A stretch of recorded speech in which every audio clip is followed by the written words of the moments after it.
At the office, Julius is back at the station at his desk. The lab tech walks towards him and gives him a file. Julius opens the file to discover that the man that died in the truck did not have a history of vitiligo. Julius stares at the file. How the hell did he lose his pigment?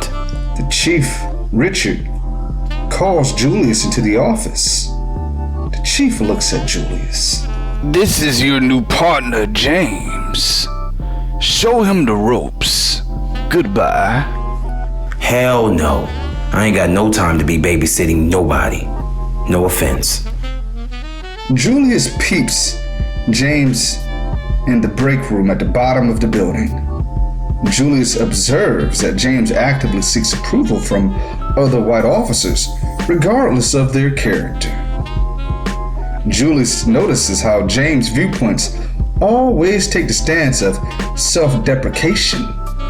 Blacks are always at fault and should improve on their own, without help, after every other group can cheat to get their head start. Julius does not believe in such foolery and learns how to bypass it without vomiting. Julius observes James' traits in many blacks and learns that trying to convince them of their stupidity, of their philosophies is futile and a complete waste of time.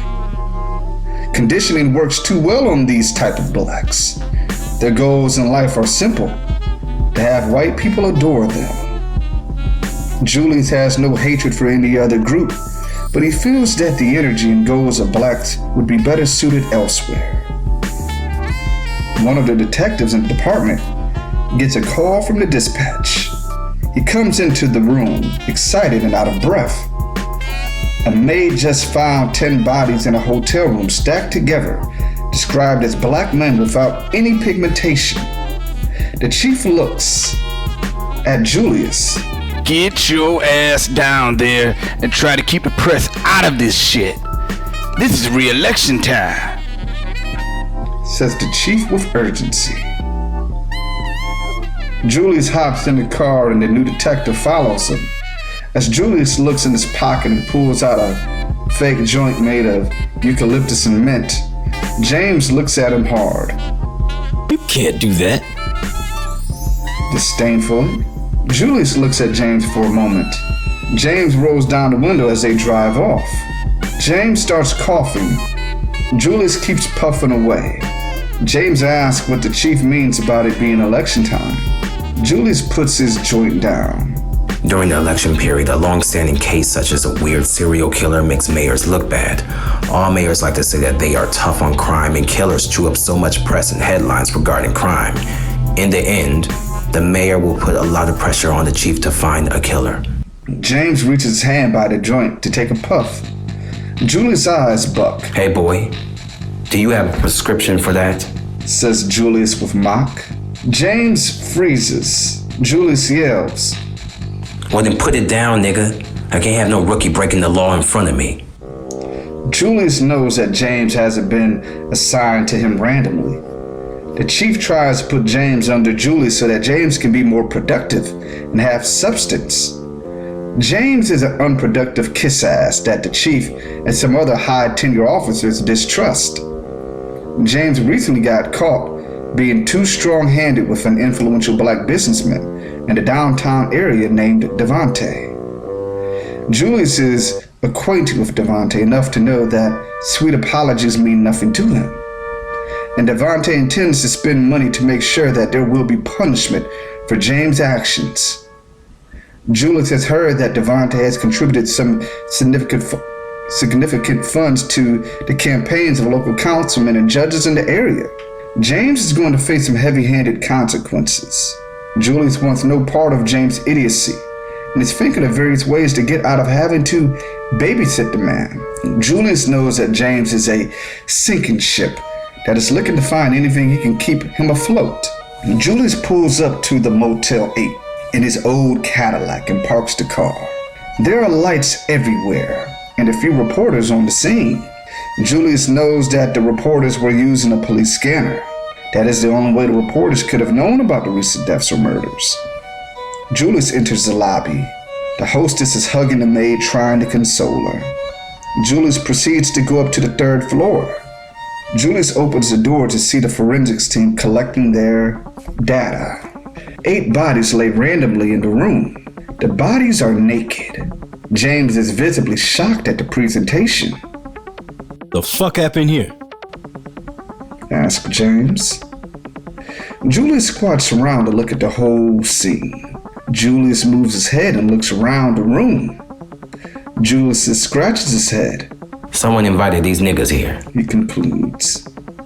Julius notices Joey taking pictures of multiple marks of the body. He tells Joey that there's no way all of these guys have vitiligo. Joey nods his head.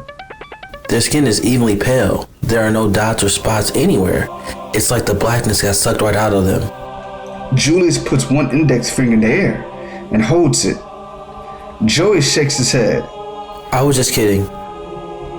Julius examines the receipts in their pockets.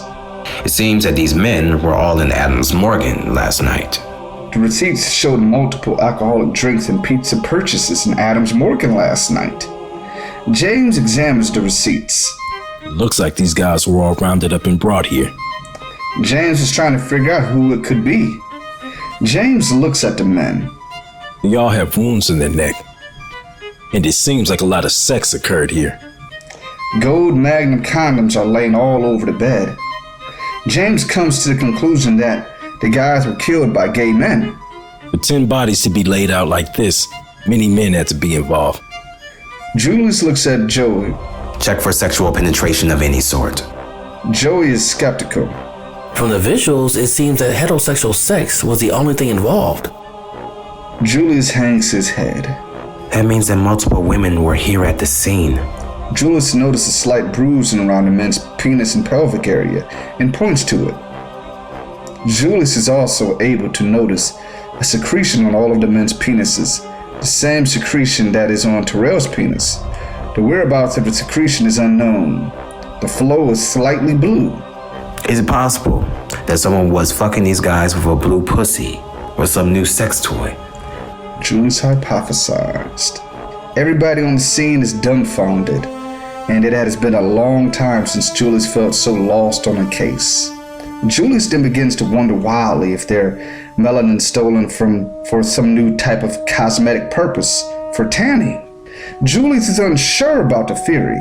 Many things are missing in the puzzle, but nothing seems to add up. Organ harvesting crosses Julius's mind, but there are no huge incisions, which indicated that the black man's organs are still intact and not stolen.